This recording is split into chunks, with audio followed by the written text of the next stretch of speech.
आप लोग समझिए, भगवान कृपा करें मुझे कुछ, अरे कुछ नहीं, वो अधीन हो जाएंगे। बस बात को पकड़ लीजिए आप। विवेकवान वही है जो डोरी को पकड़ ले, पतंग के पकड़ने के चक्कर में डोरी ना छोड़ दे। कभी पतंग हाथ आने वाली नहीं। नाम डोरी है, पतंग प्रियालाल है।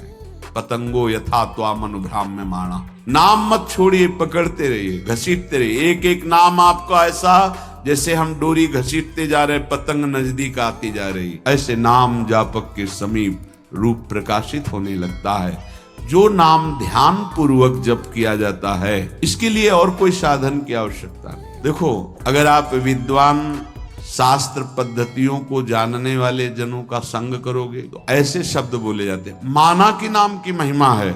हम ये भी जानते हैं कि नाम की महिमा में अगर जरा भी बात करें तो अर्थवाद नामापराध लगता है। ये हम बहुत विद्वानों की बात करें, पर भाई शास्त्र भी तो आज्ञा करता है, शास्त्र विधि का पालन भी तो करना है। ऐसा थोड़ी है कि आप नाम के बल पर शास्त्र विधि का त्याग कर दें। हम जहां से बात कर रहे हैं ना, बोले कहां से बोल रहे हो? बोले वृंदावन से बोल रहे हैं। क्या बोल रहे हो? विधि निषेध नहीं दास, अनन्य उत्कट व्रतधारी। हम उन आचार्य की शरणागति के बल पर बोल रहे हैं जो शास्त्र विधि निषेध के दास नहीं है। करनी अकरनी दो विधि भूले, विधि निषेध सब रहे धरे। नर हरिदास ते भय बावरे, जे आह प्रेम प्रवाह परे। तो सुने न काहू की कही, काहे न अपनी बात। नारायण वा रूप में मगन रहे दिन रात। ना काहू सो बोलिबो, ना कोई व्यवहार। बस अपनी कुंवरी किशोरी को जियत निहार निहार।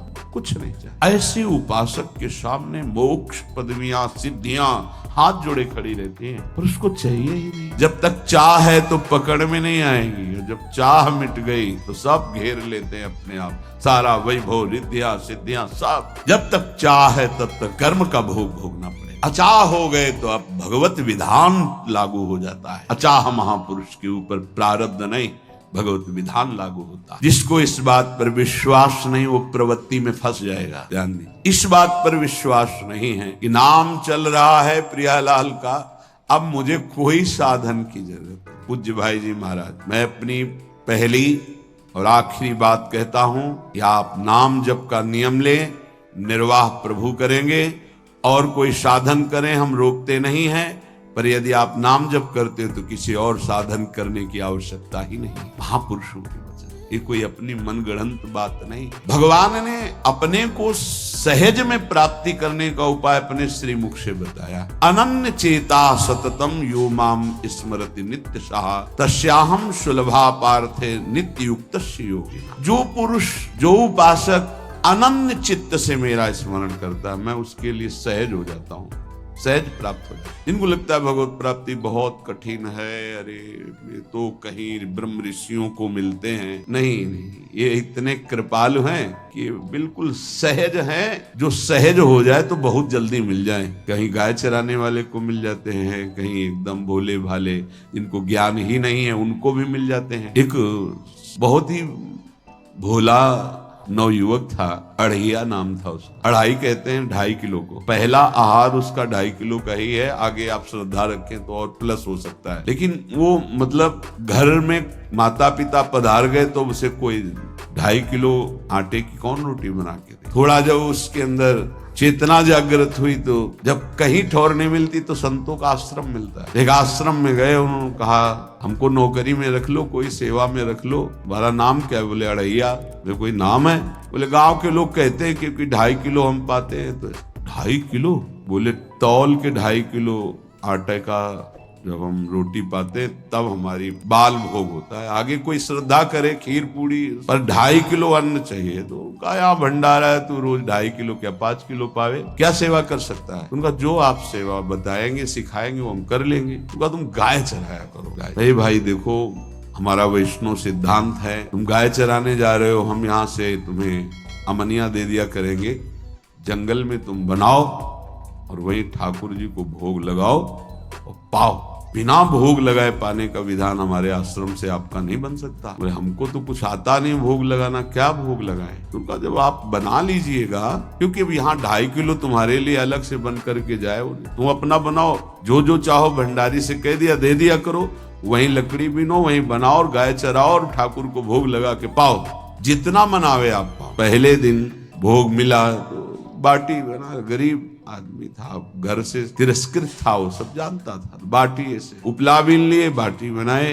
2-4 आलू का भरता बनाया, 2.5 किलो आटे की बाटी। उसने कहा गुरुदेव के ठाकुर आओ भोग लगाओ आके। बड़े बड़े ऋषि मुनि मंत्रों से आवाहन करते रहते हैं, सरकार पधारते नहीं, केवल भाव से भोग लगाते। इतने लीला बिहारी प्रभु आ गए श्री राम जी। अड़ैया ने आंख खुरप लगी ऐसी तो आंख खोल के देखा, नवीन मेघ कांत अरविंदाक्ष सारंग धनुष धारण किए हुए सामने खड़े। कौन हो आप?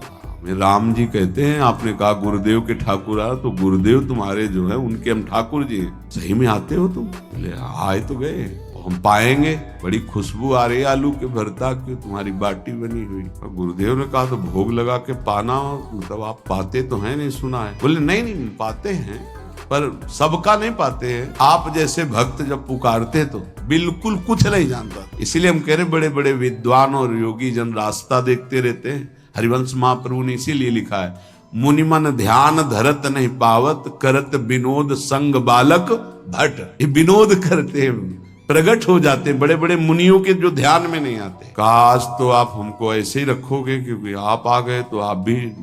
प्रभु ने कहा जब तुम 2.5 किलो पा सकते हो तो हम तो 2.5 मन भी पा सकते हैं। बोले हमको ये पता नहीं था कि गुरुदेव के ठाकुर इतने भूखे रहते, पर आप अलग पत्तल में ले लो, अपने पूरे पत्तल में तुम आपको पाने दें। बोले भोग थोड़े ऐसे लगाया जाता है कि तुम अपना रखो, तुम अपना रखो। और बोले आंख मूंद कर तुम बैठो, जैसे तुम्हारे गुरुजी भोग लगाते हैं तो आंख मूंद लेते हैं, अब हम पाएंगे तुम्हारा। तो आंख मूंद लिया, चलो भाई पाओ। सोचा एक आध बाटी पा लेंगे, बीच बीच में खोल के देखता जाता, भगवान सब चाट गए। भगवान बड़े करत विनोद संग बालक भट, हरिवंश महाप्रभु कह रहे, करत विनोद संग बालक भट, मुनिमन ध्यान धरत नहीं पावत। आँख खोला, बोला आज हमको भूखे रखोगे? बोले जानते हो तुम्हारे गुरुजी ने क्यों भोग लगाने के लिए कहा? आज एकादशी है, तुम्हारे गुरुजी के यहाँ एकादशी रह जाती है, इसीलिए तुमको अमनिया दिया, वहां बनाया नहीं। और तुम्हें रोज अमनिया देंगे, तुम रोज आओगे, हम बुलाएंगे तो। अब आप बुलाओगे रोज तो आएंगे नहीं, हम रोज रोज आएंगे।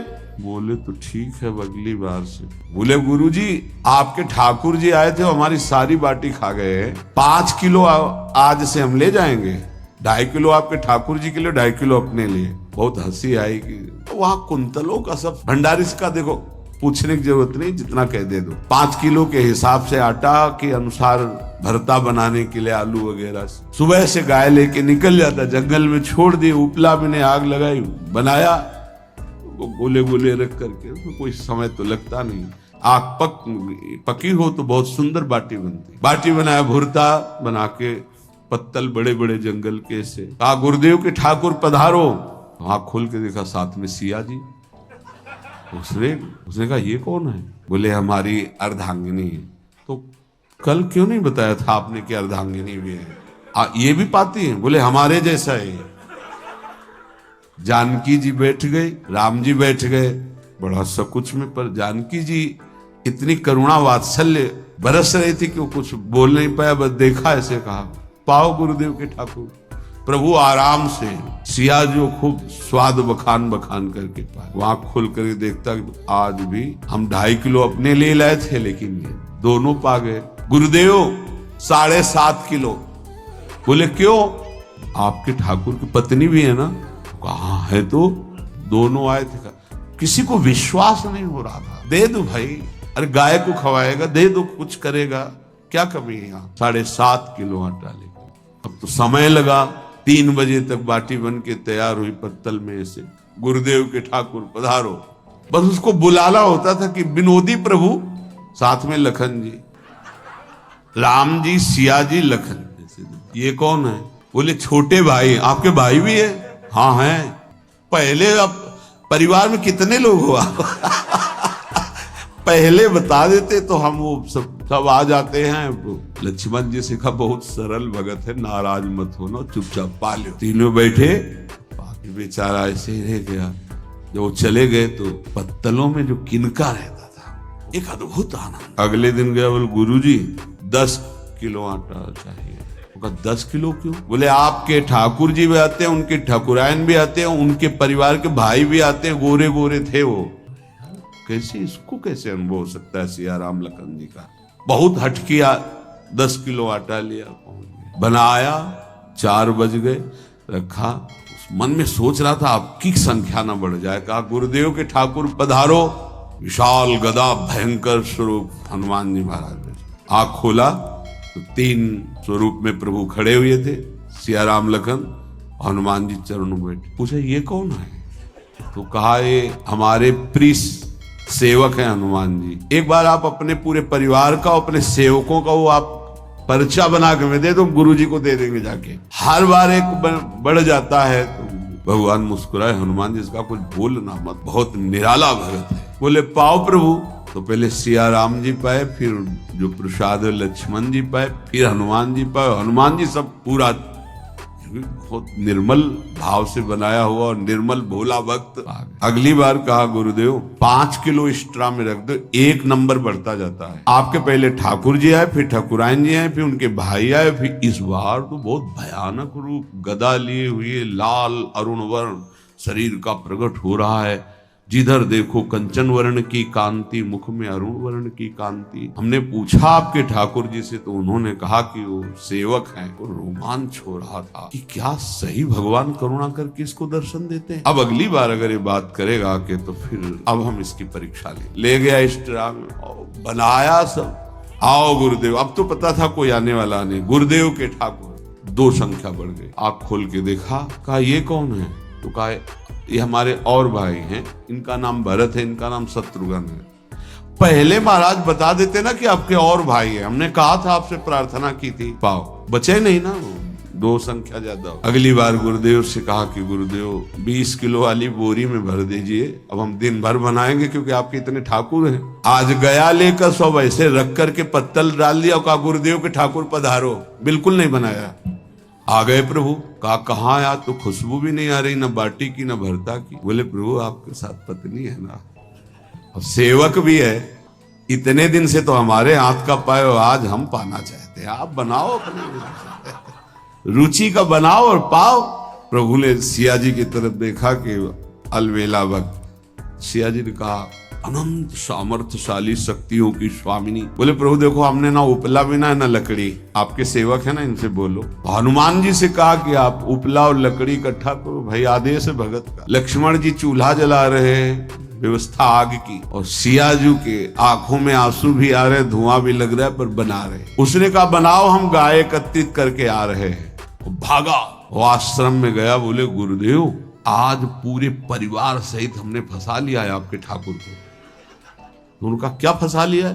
बोले बड़े ठाकुर, छोटे ठाकुर, सेवक, उनकी पत्नी और 2 भाई उनके, पूरा परिकर सब बना रहे रोटी बाटी सब। महाराज आप चलो, आपको शंका होती थी आज उनके हाथ कपाए। तो उनको लगा कि पागल आदमी, राम जी, लखन जी, भरत, शत्रुघ्न, सिया जी, हनुमान जी, ये बड़े बड़े योगियों के ध्यान में आने वाले नहीं, ये कैसे एक गंवार आदमी जिसको कभी कोई नाम जपना नहीं आया, कोई ग्रंथ नहीं आया, उसके सामने। पर भगवान की दयालुता पर संशय नहीं करना चाहिए। चल के देखते हैं। जो ही वहां गए, क्योंकि निरंतर भजन परायण थे, वहां गए तो पूरा राम दरबार उपस्थित और बड़ा सुंदर व्यंजन स्वयं जानकी जी बना रहे। प्रभु के चरणों में साष्टांग दंडोत के कहा प्रभु लीला सुनिए। भगवान ने कहा देखो जो ज्ञानी भक्त हैं उनके लिए मैं अत्यंत तर्क के द्वारा भी पकड़ में नहीं आता। जो विद्वान हैं उनकी विद्वता मुझे छू नहीं सकती, लेकिन जो दीन हैं और भोले हैं उनके सामने मैं अपने इस दिव्यता, इस महानता को देखो। तुम्हारे इस भक्त की आज्ञा पर हमारा पूरा परिकर लगा हुआ सेवा। ठाकुर जी की कृपा से गुरुदेव का प्रताप, जो ऐसा सौभाग्य मिला, परोसने में दोनों गुरु और शिष्य, पाने में प्रभु। बाद में जब प्रभु ने पा लिया तो जानकी जी ने उच्छिष्टामृत प्रभु का लेके और कहा देख आज तक तू मुझे देख नहीं पाया देखते हुए, इसीलिए कृपालु हैं। एकांत में श्री तुलसीदास जी रोकर प्रार्थना करते हैं, जनक सुता जग जननी जानकी, अतिशय प्रिय करुणा निधान की, ताके जुगपद कमल मनाऊं, जासु कृपा निर्मल मति पाऊं। करुणा निधान प्रभु श्री राम की अतिशय प्राण संजीवनी मोरी, प्राण प्रिय सियाजू की, सीताजू के चरणों की वंदना करता हूं, जिससे प्रभु को पसंद है निर्मल मति निर्मल मन।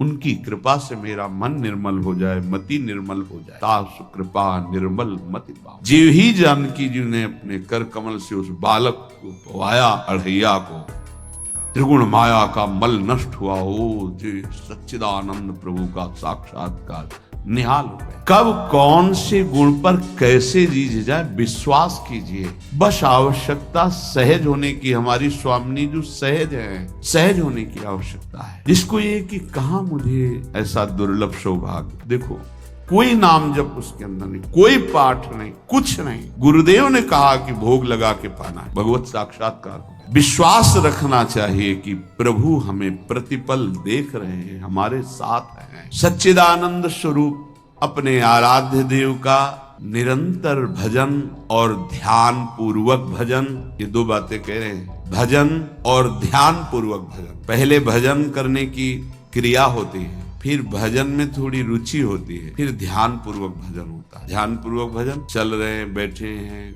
चेष्टा रहित हैं या चेष्टा युक्त हैं, हर समय वही नाम अक्षर मात्रा सहित एक एक शब्द गूंज रहा है, उसी में प्रियालाल का रूप झलक रहा है। अब हृदय में ध्यान है, मुख में नाम है, मंत्र है, इससे बढ़कर जीवन क्या। विश्वास भक्त को ही होता है, अन्य को हो ही नहीं सकता। कोई भी अगर अपनापन होता है तो प्रियालाल झलकते, जिस समय वो कटा उसी समय वो सामने।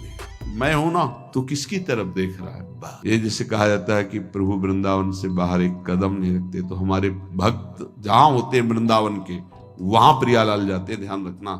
वहीं वृंदावन भूमि प्रकाशित होती है, चाहे वो लाखों कोस दूर हो, वृंदावन वहीं प्रकाशित होगा, उन्हीं के सामने प्रियालाल होंगे। ये भक्ति विश्वास का मार्ग है। तुम्हारा एक ही कर्तव्य है, सब जगह से अपनापन हटा के अपने इष्ट में रखना और उनका चिंतन करना, बस हमारी यही साधना है। फिर तो प्रभु की ओर से जो कृपा की धारा आएगी कि आप उस पे बह जाएंगे। जितना जितना कृपा में डूबते जाएंगे उतना उतना प्रेमानंद बढ़ता चला जाएगा। ये सौभाग्य कभी निर्गुण उपासक को प्राप्त नहीं होता। पूज्य पादुड़िया बाबा जी, प्रभु का साक्षात उसको दर्शन होता है, प्रभु उससे संभाषण करते हैं, प्रभु उसके साथ खेलने लगते हैं। ये निराकार की उपासना वाले उपासक को कभी सौभाग्य नहीं मिलता। भगवान की इस उपासना वाले को निराकार तत्व का बोध हो जाता है।